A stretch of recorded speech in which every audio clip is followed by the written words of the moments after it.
Medidas de prevención en caso de sismos o terremotos. Verifica anticipadamente estanterías, paredes y áreas riesgosas e informa para su adecuación. Es muy importante que participes en los simulacros de evacuación. Cerciórate que en el kit de emergencia existan linternas y pitos. Durante el evento telúrico, recuerda que no debes correr, mantén la calma y no grites. Por ningún motivo utiliza el ascensor. Protégete junto a columnas o superficies que resistan la caída de objetos. Identifícalos con anterioridad. No te acerques a ventanas ni estanterías que representen peligro. Ubícate cerca de columnas, agachado y cubriendo lo mejor posible tu cabeza y cuello con las manos. Recuerda siempre que se presentarán réplicas y verifica objetos inestables para evitar más accidentes. Si te encuentras en la parte exterior, debes tener distancia de árboles y postes. Para la evacuación debes salir ordenadamente sin obstaculizar las escaleras o puertas de emergencia. Si te encuentras atrapado, de ser posible, activa la luz de tu celular, un timbre fuerte o golpea un objeto que esté cerca para ayudar a tu ubicación. Es importante interrumpir los sistemas de energía y gas. Al salir, ten cuidado con la caída de vidrios y objetos contundentes y dirígete al punto de encuentro asignado en los simulacros. Los sismos o terremotos no se pueden prevenir, pero tú sí puedes salvar tu vida y la de los demás.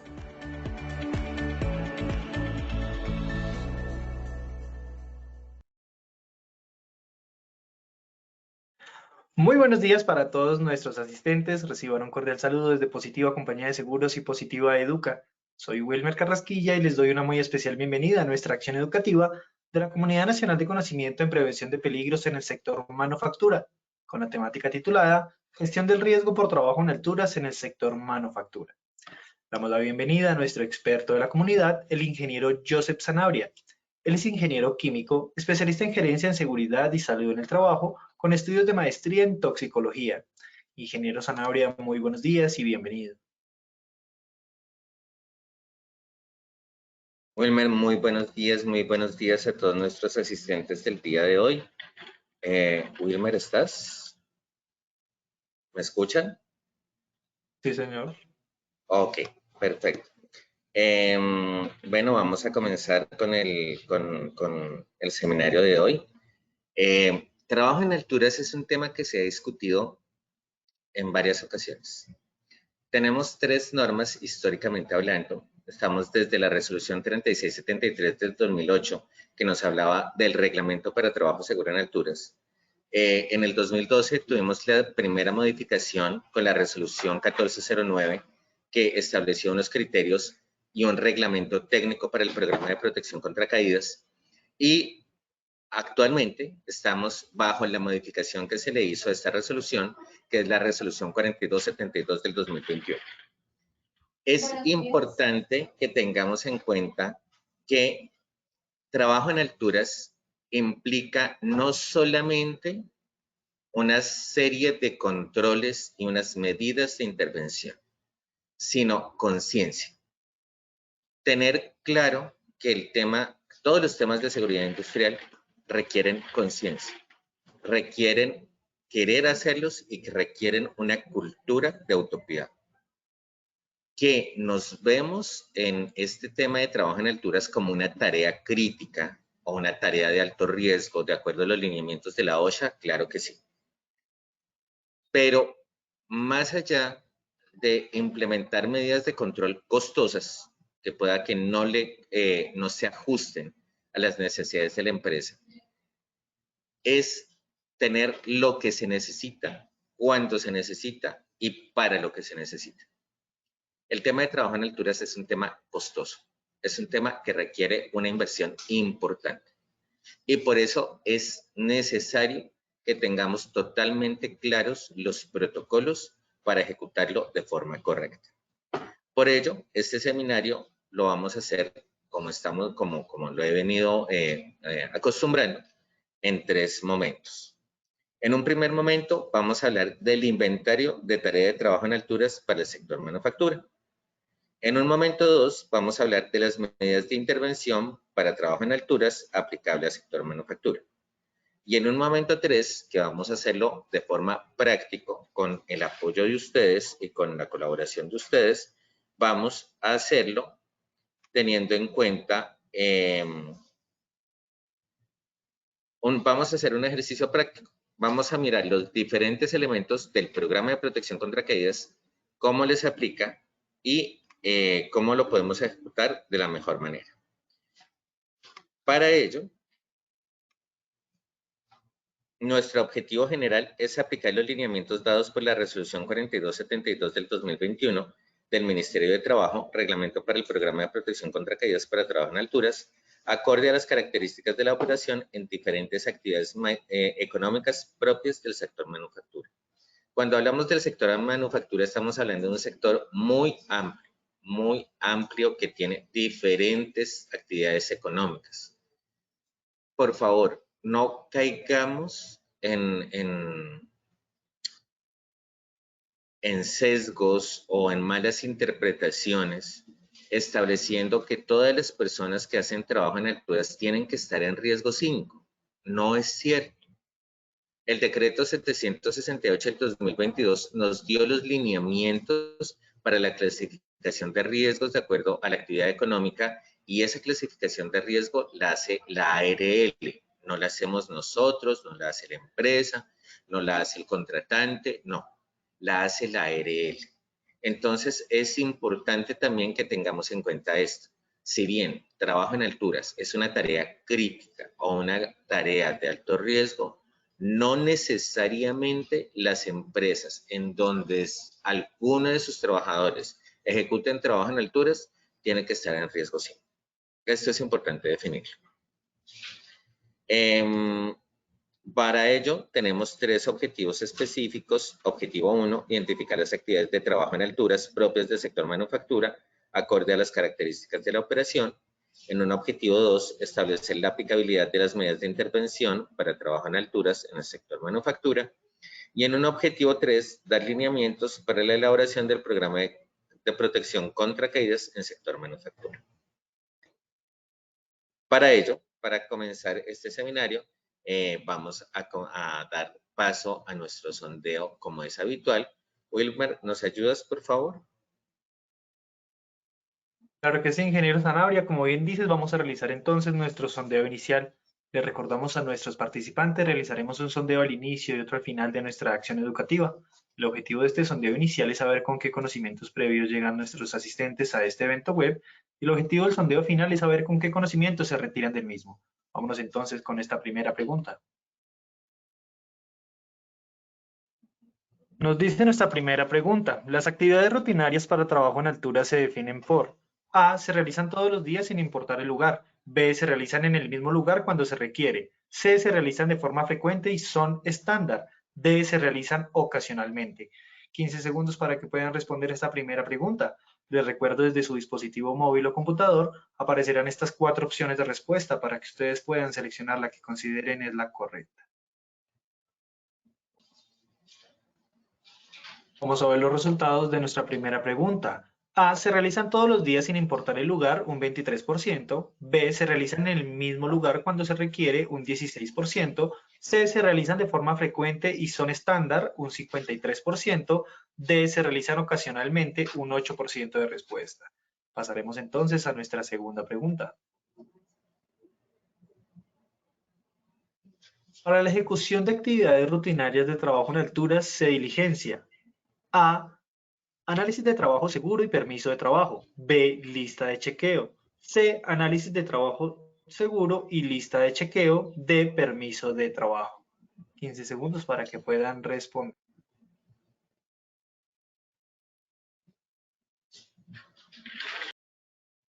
Vamos con los resultados de nuestra segunda pregunta. A, análisis de trabajo seguro y permiso de trabajo, un 60%. B, lista de chequeo, un 4%. C, análisis de trabajo seguro y lista de chequeo, un 29%. D, permiso de trabajo, un 7% de respuesta. Nos iremos con nuestra tercera y última pregunta de nuestro sondeo inicial. Las actividades de mantenimiento locativo realizadas por contratistas corresponden a tareas ocasionales, B, tareas rutinarias, C, lo define el coordinador de trabajo seguro en alturas, D, lo define el contratista.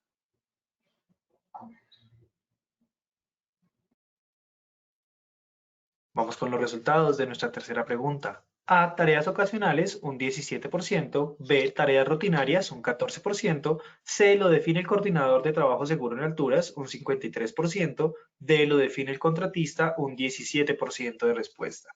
A nuestros asistentes, muchas gracias por habernos acompañado en este sondeo inicial. Nos veremos en el sondeo final de nuestra acción educativa. Los dejamos con el ingeniero Sanabria. Wilmer, muchísimas gracias a nuestros asistentes. Ok, vamos a dar inicio. Vamos a hablar del inventario de tareas de trabajo en alturas. Ingeniero, no estamos viendo tu presentación. ¿La están viendo ahora sí? Ahora sí, sí, señor. Ok, vamos a comenzar con el inventario de tareas de trabajo en alturas. Cuando hablamos del inventario de tareas de trabajo en alturas, pues tenemos que irnos a mapa de proceso. Mapa de proceso tenemos procesos estratégicos, gerenciales y planeación, procesos de apoyo, procesos misionales o el proceso como tal, que es la operación y apoyo al proceso, a esa operación, y procesos de apoyo, que es mantenimiento y también muchas actividades asociadas a contratistas. En ese orden de ideas, entonces, es que empezamos a definir en qué procesos vamos a encontrar o podemos encontrar posiblemente trabajo en alturas. Y vámonos a la parte, aquí no encontramos procesos estratégicos. ¿Por qué no encontramos procesos estratégicos? Porque usualmente los procesos estratégicos son procesos administrativos, pues que realmente no tienen trabajo en alturas. ¿En dónde vamos a encontrar trabajo en alturas? En los procesos misionales y en los procesos de apoyo.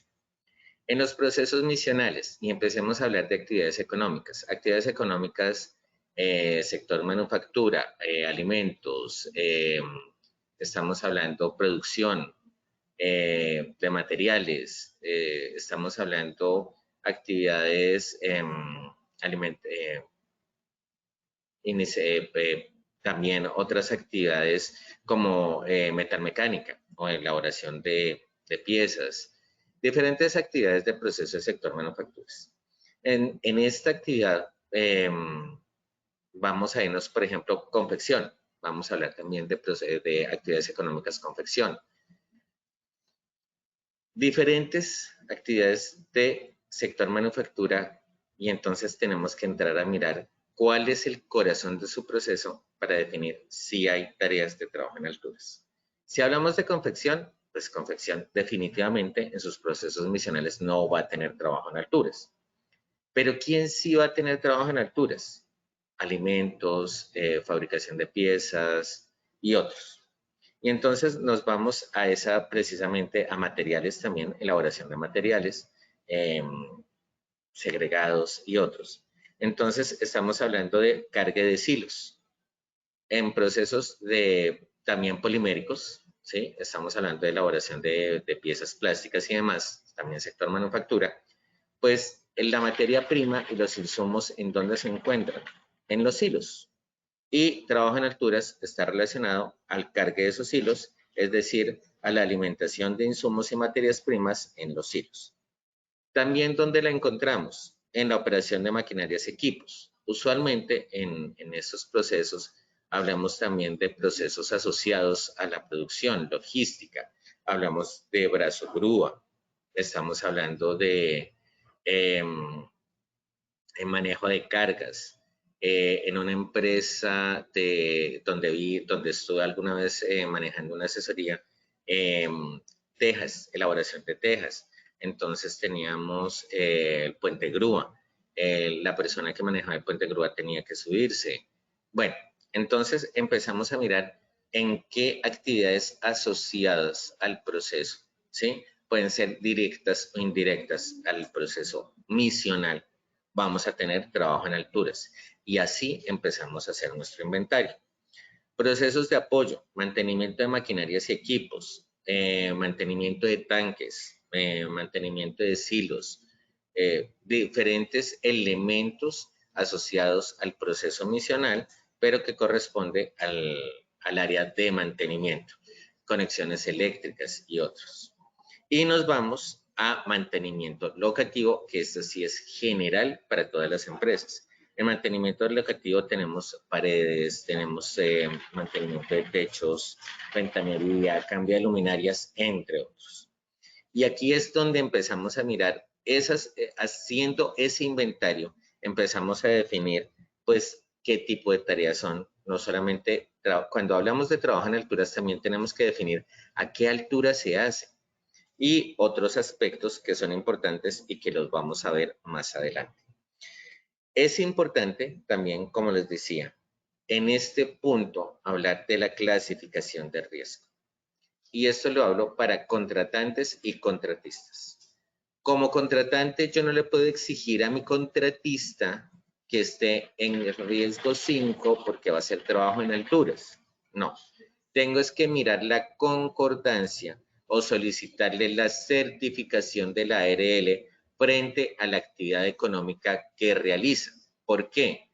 Porque la actividad económica es la que define, de acuerdo al decreto 768 del 2022, el riesgo en el cual esté clasificado. Y de acuerdo a este decreto, el 768 del 2022, pues la empresa la ARL es la responsable de hacer esa clasificación de riesgo. Claro, esto sobre soporte, sobre Cámara de Comercio, sobre el CIU, sobre estos elementos que son los que le permiten tomar una decisión a la ARL para dar esa clasificación. Desde ningún punto de vista, una persona que sufre un accidente de trabajo por trabajo en alturas no va a ser atendida porque esté en riesgo 1, riesgo 2 o riesgo 3 o riesgo 4. No, esto tampoco es cierto. Cuando nos vamos a la parte estatutaria, nos vamos al decreto 1295 de 1994, a la ley 776 del 2002, a la ley 1562 del 2012, nos vamos a dar cuenta que las prestaciones asistenciales y las prestaciones económicas no distinguen la clasificación del riesgo de la empresa en la cual se encuentra afiliado el trabajador. Entonces, si estás en riesgo 1, te voy a atender hasta cierta parte y si estás en riesgo 5, te voy a atender todo. No, no es cierto. La clasificación del riesgo está dada por la probabilidad y por el peligro al cual el trabajador está expuesto. Pero esto no significa que la cobertura va a ser mayor o menor por encontrarse en clase riesgo 1 o en clase riesgo 5 va a ser mayor. Esto no es cierto. Y esta precisión es muy importante.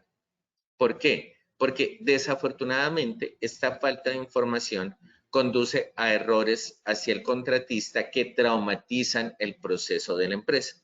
Si como contratista, yo como seguridad y salud en el trabajo, le rechazo unos permisos de trabajo a mi contratista porque no está en riesgo 5, que porque va a hacer trabajo en alturas, pues primero estoy yendo en contra de la ley.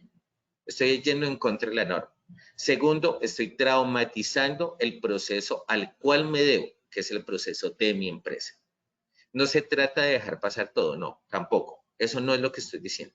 Estoy diciendo que uno tiene que ser preciso y concreto frente a la aplicación de la norma, ¿sí? Y desafortunadamente en nuestro medio estamos asociando trabajo en alturas con riesgo 5 cuando realmente no está estipulado normativamente. Entonces, eso es importante dejarlo claro, totalmente claro. Ahora nos vamos a las medidas de intervención para trabajo en alturas. Antes de comenzar, pues tenemos que hablar de la caracterización de la tarea, ¿sí? Ya hicimos el inventario, vamos a hacer cargue de silos, vamos a hacer una operación o vamos a operar un equipo, etcétera, etcétera. Entonces, vamos a hacernos preguntas, porque es que el aplicar las medidas de intervención parten de una serie de cuestionamientos e interrogantes que nos van a permitir aplicar los conceptos de forma correcta. Primero, ¿dónde se va a realizar? ¿En espacios abiertos o cerrados? Esa pregunta es importante, ¿por qué? Porque estamos asociándola a infraestructura, estamos asociándola a punto de anclaje, estamos asociándola a diferentes elementos que nos requiere trabajo en alturas. Hay una expresión muy cotidiana en trabajo en alturas, en diferentes sectores, en diferentes actividades económicas, cuando uno está a cielo abierto, que le dicen, ¿y dónde lo va a enganchar? ¿A la nube? Desafortunadamente, es una pregunta, aunque es algo fuera, ¿cómo decirlo? Es un poco difícil o es un poco tosca, pero es cierta. Tenemos que caracterizar el lugar donde vamos a hacer trabajo en alturas. No podemos decir, es que estamos aplicando la norma y entonces tiene que haber punto de anclaje. Pero si estamos a cielo abierto, pues vamos a tener la probabilidad de encontrar un punto de anclaje. ¿O cómo vamos a encontrar ese anclaje? ¿O cómo vamos a generar ese punto de anclaje? Eso es fundamental hacer. ¿Quién las va a realizar? ¿Trabajador directo o contratista? ¿Por qué? Esto es muy importante porque están todos los temas de capacitación, el coordinador de seguridad de trabajo en alturas. En todas las empresas donde hay trabajo en alturas debe haber un coordinador de seguridad. Esto también es importante tenerlo en cuenta. No es, nuevamente, no es discriminante, es cierto, pero porque es algo que también solemos hacer. Si es contratista, le damos un trato, si es directo, le damos otro trato. No, debemos darle el mismo trato. Lo que pasa es que si es contratista, el tema de capacitación, el tema de exámenes médicos, toda una serie de protocolos, pues tenemos que verificar. Mientras que si lo hace el directo, estos protocolos debemos implementarlos y debemos aplicarlos desde nuestra propia empresa. ¿A qué proceso corresponde? Misional o de apoyo. ¿Esto por qué? Porque es la simultaneidad de las tareas. Porque esto también nos da una base para identificar los peligros a los cuales puede estar expuesto el trabajador. Si es de proceso, pues va a tener unos peligros propios del proceso, además de los que está relacionado con la tarea, mientras que si el proceso es de apoyo, mantenimiento y otros, podemos darle un control a los peligros a los que se está exponiendo el trabajador. ¿Con qué frecuencia se realizan? Diaria, semanal, ocasional. Esto también es importante. ¿Por qué? Porque nos va a permitir establecer frecuencia y también estandarización. Y la pregunta de estandarizable. ¿La tarea es estandarizable? Cuando hablamos de estandarizable es que se puede procedimentar. Cuando tenemos una tarea estandarizable, estamos hablando que la tarea, además de ser rutinaria, es decir, quitémosle todavía la palabra rutinaria, no quiero utilizar la palabra rutinaria todavía, que la tarea se hace todos los días o se hace 3 veces a la semana, es decir, que hay una frecuencia establecida y definida con una duración cercana, ¿sí? O sea, con una duración, no, con un tiempo de realización cercana, ¿sí? Independientemente de cuánto dure, puede durar 1 hora, 2 horas, media hora, que la tarea es la misma ciertos días a la semana y esto nos va a permitir decir, sí, la tarea es frecuente. Pero además de eso está el lugar. Se realiza en el mismo lugar y es realizada por las mismas personas. Esto también ya lo vamos a ver más adelante porque es importante respondernos estas preguntas. Entonces, cuando hablamos de una tarea estandarizable, es que podemos elaborar un procedimiento de trabajo seguro que nos permita tener el paso a paso de la tarea, los peligros a los que está expuesto el trabajador y los controles que vamos a implementar de manera frecuente. ¿Cómo es la infraestructura del lugar donde se va a realizar la tarea? Hablemos específicamente y voy a empezar ya a hablar de ejemplos. Estamos hablando de planta de producción y estamos hablando de una tarea de mantenimiento locativo. Entonces, el techo, vamos a hablar de techos. El techo tiene cercha, ¿cómo es la cercha? el cambio de la teja se hace por dentro o toca salirse. Hablemos de bodegas, sobre todo en la parte logística, ¿sí? Hablemos también de actividades económicas como gestión documental, que también tienen unos procesos de mantenimiento locativo importantes. Entonces, estas preguntas nos dan la base para poder definir cuáles son las medidas de intervención que realmente nos pueden aplicar. Y entonces vamos a hablar una de las preguntas que hicimos en el sondeo, tareas ocasionales y rutinarias. Una tarea rutinaria es una tarea frecuente y estandarizada, es decir, es igual y se realiza en el mismo lugar y los trabajadores que la realizan son directos de la compañía. ¿Por qué les estoy hablando que la realizan los trabajadores directos de la compañía? Porque tenemos el proceso, tiene controlado la situación o la condición de salud del trabajador. Tenemos los exámenes médicos, tenemos los antecedentes, es decir, nuevamente, ¿en qué parte de la norma lo dice? No es un tema de que en qué parte de la norma lo diga, sino es cómo controlamos las diferentes variables que nos pueden conducir a la ocurrencia de un accidente. Si no tengo el antecedente del trabajador, no sé su historial médico, no sé su condición de salud, pues va a ser mucho más difícil poder generar un proceso controlado, que es lo que buscamos cuando estamos haciendo estas labores de tareas críticas o tareas de alto riesgo, como les decía, como se define. Cuando hablamos de las tareas ocasionales, estamos hablando de tareas esporádicas, es decir, que se realizan una vez al año, una vez al mes, o cuando el proceso lo requiere. La tarea puede ser similar, pero el lugar cambia. Entonces, por ejemplo, estamos hablando de soldadura, personal de mantenimiento. Es que van a hacer soldadura y la soldadura es igual. Sí, claro, la soldadura es igual en una bodega, en una planta, la soldadura es igual, pero los peligros son diferentes, porque el lugar es diferente. Entonces, el procedimiento de trabajo seguro no se puede realizar porque no es una tarea estandarizada. ¿Es claro? Entonces, es eso lo que debemos tener en cuenta. Y los trabajadores que la realizan no son directos de la compañía, pues por el mismo motivo que les explicaba ahorita, no tenemos un proceso controlado. Al no tener un proceso controlado, pues no podemos definir que está estandarizado y no lo podemos declarar como tarea rutinaria. Ahí voy para la tercera pregunta y más adelante. Entonces, vamos a hablar de los elementos que establece la 4272 para estas medidas de intervención. Y entonces las voy a hablar en su orden. En su orden es anclajes y puntos de anclaje. Es decir, ¿dónde voy a conectar al trabajador?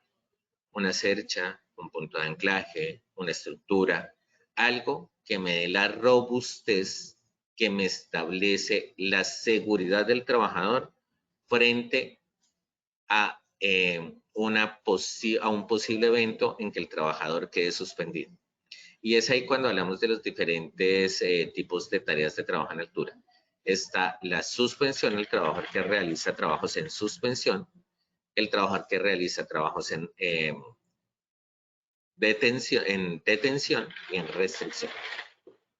Y entonces ahí estamos hablando, cuando el trabajador está en estructura, protegido por barandas, que son medidas colectivas de prevención, pues estamos hablando de un trabajador que, aunque tiene una exposición, está con barreras de protección o con medidas colectivas de prevención que evitan que esté al vacío. Cuando estamos hablando de tareas en suspensión, estamos hablando que el trabajador va a quedar suspendido en el lugar donde esté realizando la tarea, tipo lavado de ventanas o paredes o arreglos u otras situaciones que conducen a que el trabajador necesite una silla para liberar la tensión o para evitar la tensión de los equipos de protección contra caídas generadas o en los puntos de contacto, que es el arnés. Y restricción cuando estamos hablando que el trabajador debe estar a 60 centímetros de borde, que es cuando se encuentra usualmente techos, terrazas y demás, que está sin barandas de protección. Cuando hablamos, entonces, volviendo a este punto, cuando estamos hablando en lugares cerrados, pues vamos a tener puntos de anclaje o anclajes, o los dos, anclajes y puntos de anclaje. Pero cuando estamos hablando de lugares abiertos, ¿hasta qué punto podemos llegar a tener un anclaje o un punto de anclaje? Y de ahí nos vamos a los sistemas de acceso. Entonces, en los sistemas de acceso, pues dependiendo, si no hay anclaje, si no hay puntos de anclaje, si el trabajador está realizando una tarea de mantenimiento locativo, también es de sector manufactura, pues ahí vamos a mirar un andamio, el uso de andamios. Cuando usamos andamio necesitamos anclaje y punto de anclaje, no, necesitamos asegurar el andamio. Y entonces nos vamos a lo que son los requisitos para los sistemas de acceso, que nos dicen que el sistema de acceso se selecciona a partir de unos criterios como la estabilidad del suelo, como las características de infraestructura y otros. Necesitamos una escalera, pues la escalera tiene que estar anclada en la estructura.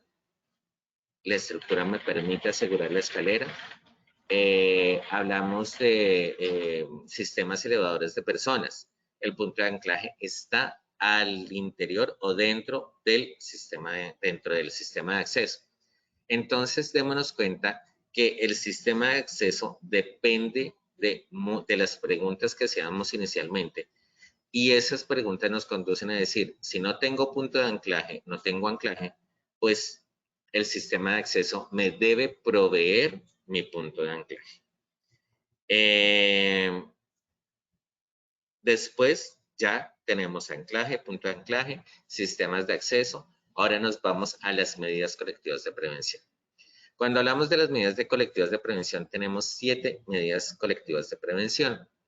Tenemos líneas de advertencia, tenemos señalización, tenemos demarcación de áreas, tenemos control de huecos y desniveles, tenemos el ayudante de seguridad y tenemos el permiso de trabajo, que ese es el último del cual voy a hablar. Hablemos de demarcación de áreas y señalización. Todos, absolutamente todos los sistemas de acceso me van a requerir, aunque sea pequeña, una demarcación de área y una señalización. Este es fundamental.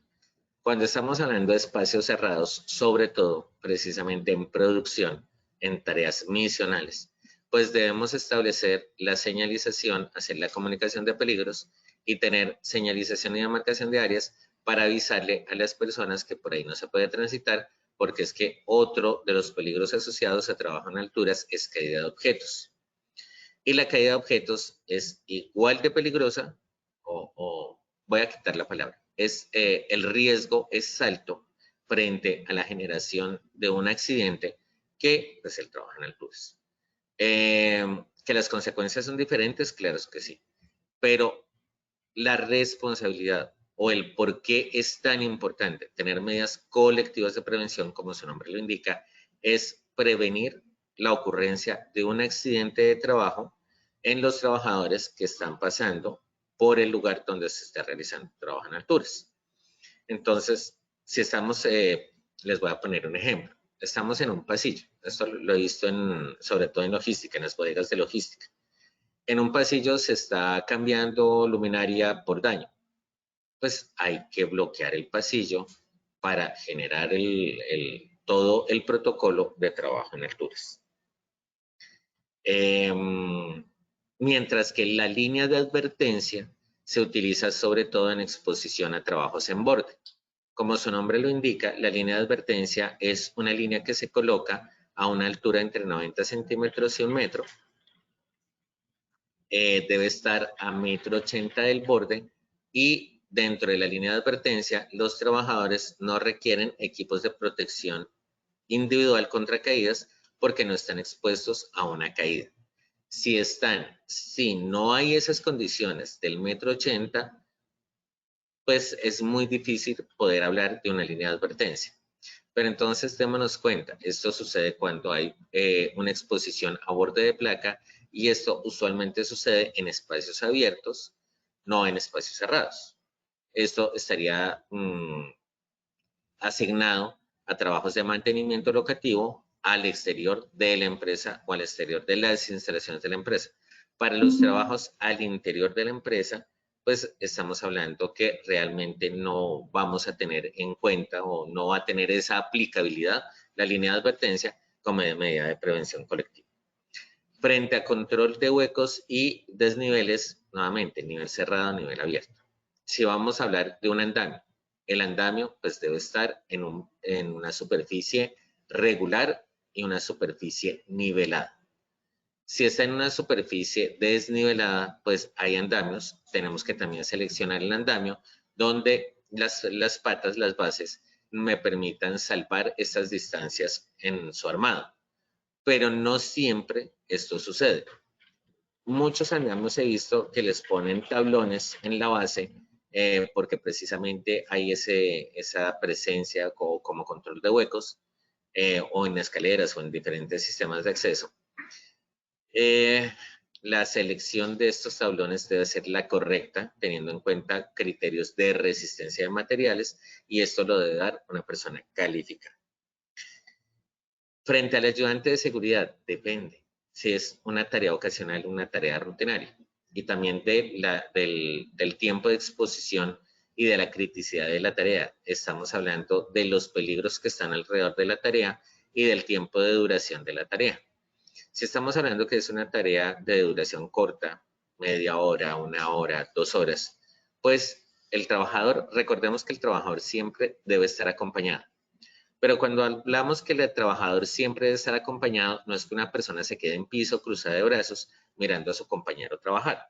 No, es una persona que puede activar el plan de emergencia en caso de ocurrencia de un posible evento, pero que esté ayudando a su compañero, que realmente le colabore o que esté haciendo una labor que permita que el desgaste físico que tiene el trabajador que está haciendo la tarea en alturas pueda ser disminuida, por así decirlo, o pueda ser un poco menor por el apoyo que le está dando ese compañero. Desafortunadamente, el ayudante de seguridad está muy mal referenciado, tenemos muy mala opinión del ayudante de seguridad, precisamente porque creemos que es una persona que está cruzada de brazos, mirando a su compañero trabajar, mientras el compañero está arriba con el desgaste físico que genera una tarea de trabajo en alturas. Entonces, esto es importante que lo tengamos en cuenta. Sí, es cierto, todo trabajador debe estar acompañado mientras hace trabajo en alturas. Pero esa compañía no debe generarle una carga al trabajador, sino debe generarles un apoyo, disminuirle la carga. Por eso, en muchas ocasiones debemos hablar de trabajo en equipo como una medida de intervención para el trabajo en alturas. Si bien el trabajo no se va a rotar en varios trabajadores, porque hay trabajos que no se pueden rotar, sino que los debe hacer específicamente una persona, las personas que están apoyando la tarea, que no estén en alturas, sí le pueden disminuir la carga física que tiene el trabajador. Y finalmente estamos hablando de permiso de trabajo. Como les decía, tareas ocasionales y tareas rutinarias. Las tareas rutinarias requieren una lista de chequeo. Una tarea rutinaria es estandarizable, es decir, tiene un procedimiento de trabajo seguro.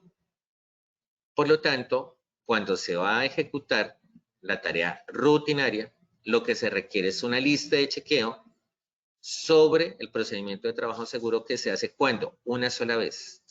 Esa sola vez es cuando se estandarizó la tarea. No estamos hablando que si estamos haciendo un procedimiento de trabajo seguro cada vez que se hace la tarea, pues es una tarea rutinaria, no es una tarea, es una tarea ocasional, no es una tarea rutinaria. Un procedimiento de trabajo seguro es para una tarea estandarizada. Entonces, lo único que vamos a necesitar es la lista de chequeo. Esa lista de chequeo debe ser diligenciada por los trabajadores y verificada por el coordinador de seguridad de trabajo en alturas. También tenemos malos hábitos. Pensamos que la persona de seguridad y salud en el trabajo es la que debe hacer el permiso de trabajo, la lista de chequeo y todo el mundo lo firma. No, no es cierto. No es cierto. Realmente quien tiene que hacer la identificación de peligros son los trabajadores que están involucrados en la tarea y la persona de seguridad en un trabajo está apoyando esa identificación de peligros. Pero aquí debemos estar involucrados absolutamente todos. La lista de chequeo debe ser diligenciada por el trabajador y verificada por el coordinador de seguridad de trabajo en alturas. Y ahorita también vamos a hablar del coordinador de seguridad de trabajo en alturas como rol que establece la norma. No es un cargo. No tiene que ser obligatoriamente la persona de seguridad de salud en el trabajo la que tiene la formación de coordinador de seguridad de trabajo en alturas.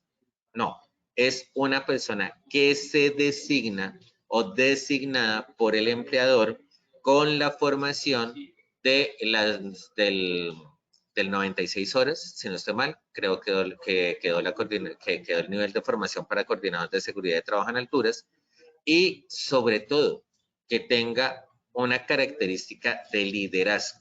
Cuando estamos hablando de liderazgo, estamos hablando de toma de decisiones, porque es que en seguridad y salud en el trabajo también estamos hablando de todo liderazgo. El liderazgo, no.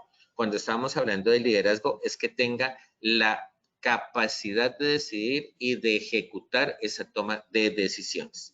Eso es muy importante en un coordinador de seguridad de trabajo en alturas, porque dentro del rol asignado, una de sus funciones más importantes es corregir las condiciones inseguras que se identifiquen a lo largo o al inicio o a lo largo de la tarea. Y también debe tener la autoridad para parar la tarea en caso en el que sea necesario. Entonces, por eso es que buscamos que el coordinador de seguridad en trabajo en alturas pueda ser un coordinador de área, un jefe de operación, es decir, una persona que tenga esa responsabilidad y que apoye a la persona de seguridad y salud en el trabajo para la implementación de medidas de control. Y finalmente, hablamos de las medidas de protección individual. Medidas de protección individual, nuevamente, se definen de acuerdo al sistema de acceso. Y aquí es muy importante definir aspectos. Si el trabajador está cambiando una luminaria en una escalera en A, ¿para qué le pongo un arnés? Si no va a tener una conexión. Si no va a tener una conexión, si no va a tener dónde conectarse. No hagamos cosas por hacerles. Hagamos cosas correctas. Si el trabajador está en un andamio, pues claro, vamos a necesitar una eslinga en Y, una eslinga de tensión, vamos a necesitar el arnés de 4 puntos, vamos a necesitar todo el esquema de elementos de protección personal, claro que sí. Pero si está en una canasta, en un sistema elevador de personas, pues dependiendo del sistema elevador de personas, pues vamos a tener a un trabajador con una eslinga de detención o una eslinga de restricción y no una eslinga en Y. Entonces, eso es importante. Las medidas de protección individual se definen de acuerdo a las características de la tarea y a los sistemas de acceso que pues requieren el protocolo de trabajo en alturas. En la lista de chequeo, el permiso de trabajo sí requiere un análisis de trabajo seguro. Es decir, el permiso de trabajo se elabora sobre el análisis de trabajo seguro o ATS que se debe realizar al inicio de la tarea o antes de la tarea. Pero la lista de chequeo va solita porque ya hay un procedimiento de trabajo seguro estandarizado. Hasta aquí hay preguntas de nuestros asistentes, los veo muy callados. ¿Hay algo que quieran agregar, que quieran preguntar? Antes de ir a nuestra última sección. Okay. Pueden ir haciendo sus preguntas, los leo. Y finalmente nos vamos a la parte final y vamos a hacer un ejercicio práctico. Programa de protección contra caídas. Ese ejercicio práctico, lo vamos a hacer a partir de, primero, inventario de tareas. Tareas por procesos, frecuencia, rutinarias u ocasionales.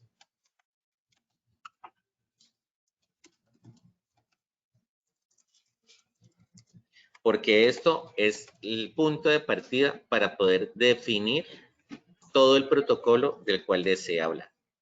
Los responsables, cuando hablamos de responsables y responsabilidades, recordemos, el coordinador de seguridad de trabajo en alturas no necesariamente debe tener licencia en seguridad del trabajo. Es un trabajador designado, es un rol que realiza el trabajador designado por la alta dirección. ¿Y quiénes son los otros responsables? Los trabajadores, que hay unas responsabilidades definidas a nivel normativo, pero básicamente es autocuidado, hacer las cosas como se deben hacer, ejecutar los procedimientos como se deben ejecutar y participar en la elaboración de los ATS cuando son tareas ocasionales. Y también tenemos a el líder o jefe de área,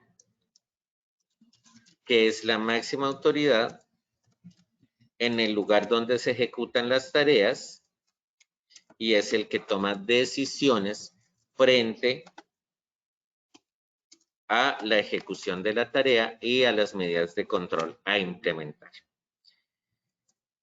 Con esto totalmente claro, ya nos vamos a lo que son la definición de medidas de intervención, como les mencioné anteriormente, anclaje, punto de anclajes,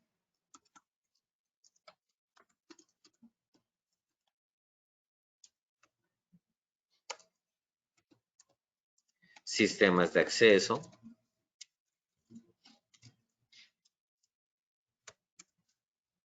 medidas colectivas,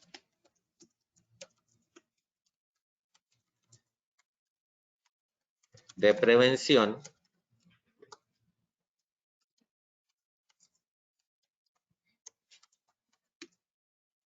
y protección individual contra caídas.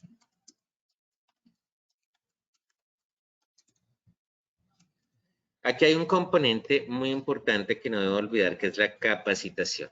La norma define claramente 4 niveles de capacitación, pues desde el punto de vista de la operación. Está el nivel de coordinador de seguridad, un trabajador que tenga experiencia en trabajo en alturas, que tenga la responsabilidad, que tenga la designación y que tenga la formación en el nivel coordinador de seguridad de trabajo en alturas, que la norma estableció que los coordinadores de seguridad de trabajo en alturas que ya estaban certificados debían hacer una actualización de 16 horas de acuerdo a la resolución 4272 del 2021. Están los trabajadores que tienen un nivel de formación para personas autorizadas. La intensidad horaria bajó a 32 horas. Esto se hace cuando el trabajador va a comenzar precisamente a realizar tareas donde se identifica la exposición a trabajo en alturas. Está el nivel de reentrenamiento que está entre 8 y 20 horas. La norma lo definió como 8 horas, se hace cada 18 meses, antes era 20, ahora lo cambió a 8 horas. Esto se hace de manera anual, precisamente para recordarle al trabajador la importancia de mantener las medidas de control implementadas. Y estos son los 3 niveles desde el punto de vista operacional: coordinador, nivel E, y falta uno que es a nivel administrativo, que es el jefe de área, que es para los líderes de proceso, que no ejecutan trabajo en alturas, pero que tienen autoridad y toma de decisiones, eso relacionado con lo que es la inversión que requiere la implementación de equipos para trabajo en alturas. ¿Es importante este curso para los líderes y para los jefes de proceso? Claro que sí. ¿Por qué? Porque es establecer la importancia de precisamente la racionalización de la inversión. No se trata de comprar por comprar, se trata de racionalizar. No digo racionar, sino racionalizar. Es decir, ser personas racionales en la toma de decisiones para invertir correctamente en los equipos de protección contra caídas. Estos son los 4 niveles que se dan desde el punto de vista de las empresas. El último nivel que no da para la empresa sino para la formación de trabajo en alturas, es el nivel de entrenador de trabajo en alturas, que tiene una duración diferente, es una duración mucho mayor, y que la norma también estableció que los entrenadores de antes de esta resolución debíamos hacer un curso de actualización de 32 horas con la actualización normativa y también con los cambios normativos. Esto es importante tenerlo en cuenta. Pero nuevamente, no podemos tenemos otros elementos asociados al programa de protección contra caídas en la empresa que son muy importantes, que es la articulación con el programa de prevención de consumo de bebidas alcohólicas y sustancias psicoactivas, y también con los sistemas de vigilancia epidemiológica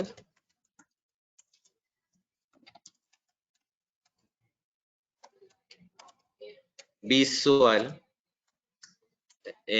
biomecánico principalmente, y auditivo, teniendo en cuenta que estas son restricciones que se pueden presentar para que el trabajador no pueda seguir ejecutando trabajo en alturas.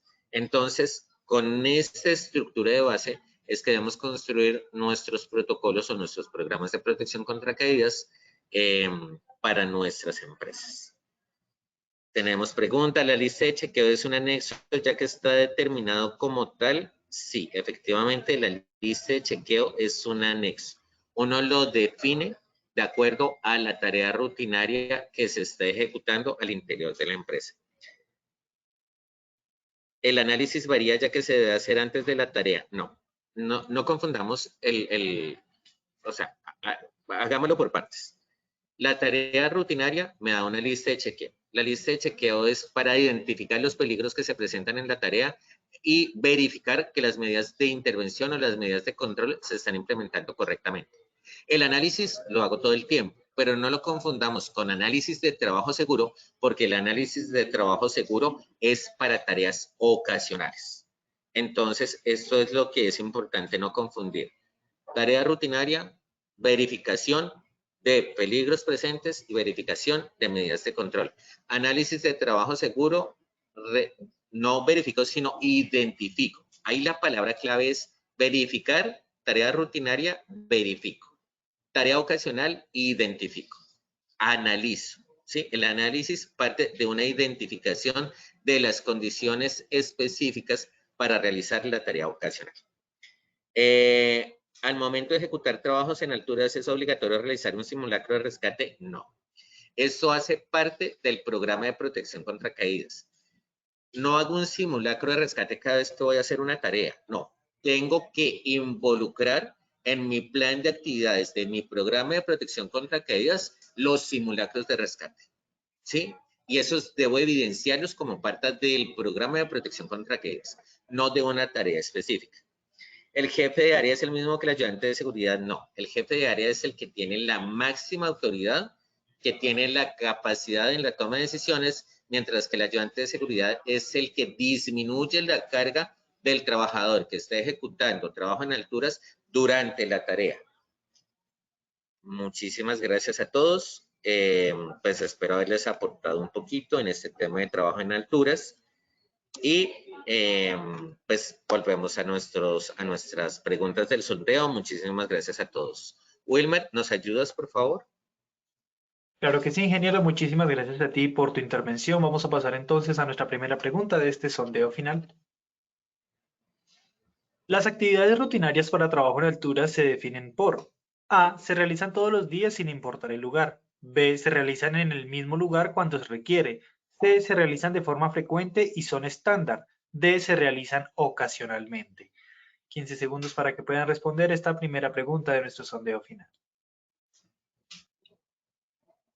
Vamos con los resultados de nuestra primera pregunta.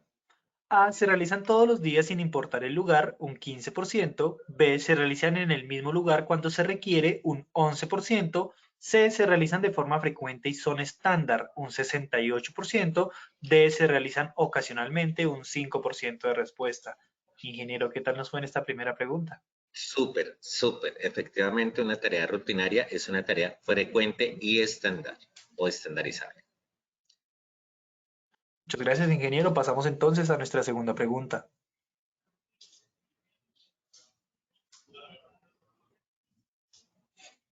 Para la ejecución de actividades rutinarias de trabajo en alturas se diligencia A. Análisis de trabajo seguro y permiso de trabajo. B. Lista de chequeo. C. Análisis de trabajo seguro y lista de chequeo. D. Permiso de trabajo. 15 segundos para que puedan responder. Estos son los resultados de nuestra segunda pregunta.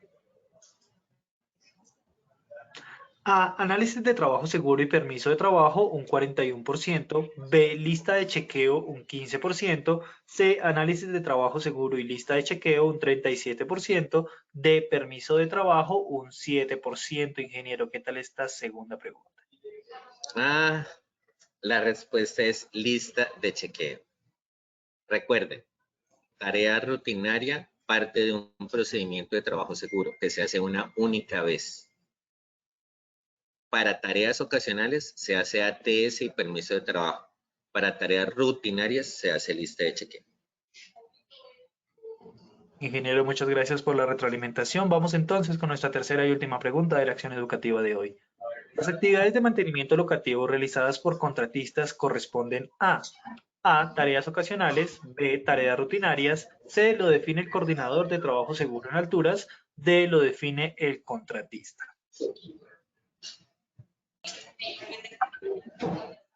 Muchísimas gracias a todos por habernos acompañado en este sondeo final. Vamos a ver los resultados de nuestra tercera pregunta. A, tareas ocasionales, un 28%. B, tareas rutinarias, un 9%. C, lo define el coordinador de trabajo seguro en alturas, un 51%. D, lo define el contratista, un 13%, ingeniero. ¿Me repites, por favor? A, tareas ocasionales, un 28%. B, tareas rutinarias, un 9%. C, lo define el coordinador de trabajo seguro en alturas, un 51%. D, lo define el contratista, un 13%. Las tareas por contratistas de mantenimiento son ocasionales. ¿Por qué? Porque las tareas de mantenimiento son específicas de acuerdo a las necesidades de la empresa. No son estandarizables. No las define el coordinador de seguridad. El coordinador de seguridad sigue los criterios establecidos en la norma y la norma establece que son dos tipos de tarea, ocasionales o rutinarias. Si no son rutinarias, son ocasionales. Esa es la respuesta correcta. Son tareas ocasionales.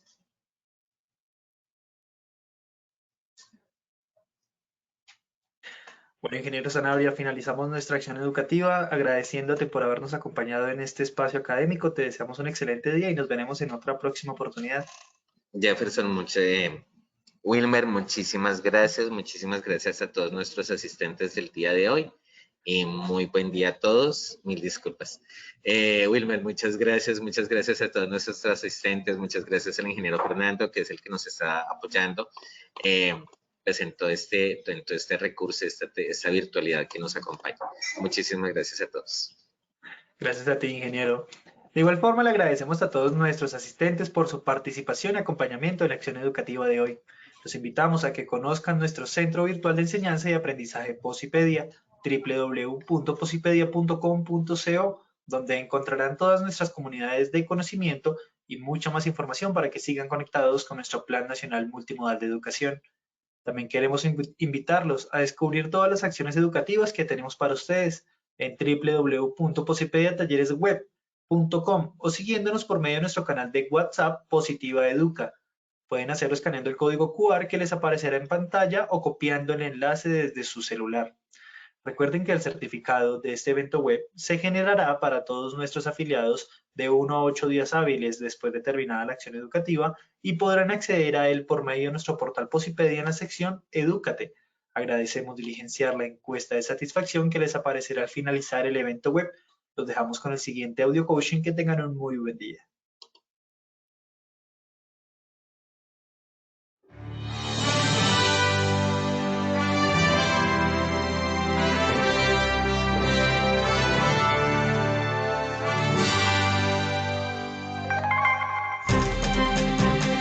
Bienvenidos. A partir de ahora dispongan cada uno de sus sentidos para vivir y disfrutar las experiencias sonoras de Positiva Educa.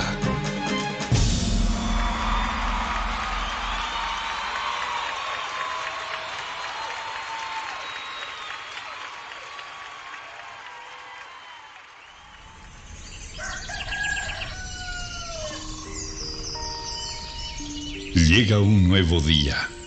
Abro mis ojos y la luz del sol me saluda alegre diciendo con todo el brillo de su voz que una nueva oportunidad ha comenzado para mí. Que todo lo que pasó ayer se quedó solo en el ayer. Que lo dicho y lo hecho nunca podrán repetirse de la misma manera. Por eso, de nada servirá que me desgaste pensando en si lo pude haber dicho mejor o hecho mejor. No hay nada más importante que lo que suceda hoy.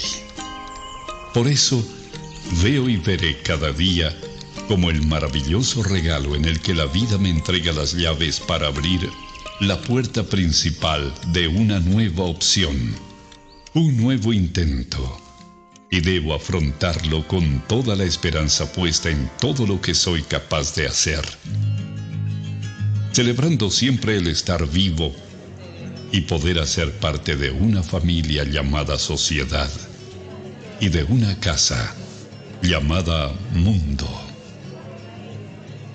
Todo lo que me sucede tiene un para qué, y ese será el detonante que hará que mi corazón explote de júbilo en cada momento de la vida, sin quejarme por nada de aquello que no salió o salga como yo espero. Y sabiendo de cada una de mis cualidades, dones y potencial como persona, me conjugaré en una sola fuerza para entregar la mejor versión de mí en lo que hago, haciéndolo de la mejor manera, porque no hay trabajo más productivo que el que se hace con alegría. Pensando en ello, mi primera herramienta será mi fuerza de voluntad, sabiendo que ella es el cimiento que hará que levante inmensos sueños. Porque si el trabajo me otorga pan y sustento para mi cuerpo, también es medicina para mi alma. Cuando escogí lleno de ilusión el trabajo que quería hacer y a lo que quería dedicarme en mi vida, también decidí hacer lo que más me gusta. Así comprendí que solo haciendo el trabajo que me gusta, celebraré la dicha de estar ocupado. Creo en mí y sé que soy capaz de alcanzar lo inalcanzable, siempre y cuando la firmeza de mis pasos me cuide de no pisotear a los demás. En ello tengo puesto cada uno de mis sentidos. Por eso mi compromiso será ser y dar lo mejor, aun sabiendo que ese triunfo se complementa acatando todas las normas y reglamentos de mi lugar de trabajo, además de practicar copiosamente el autocuidado, la responsabilidad laboral, que son la esencia para mi buen desempeño y mi seguridad. Eso me hace comprender que trabajando con amor, la vida se hace positiva.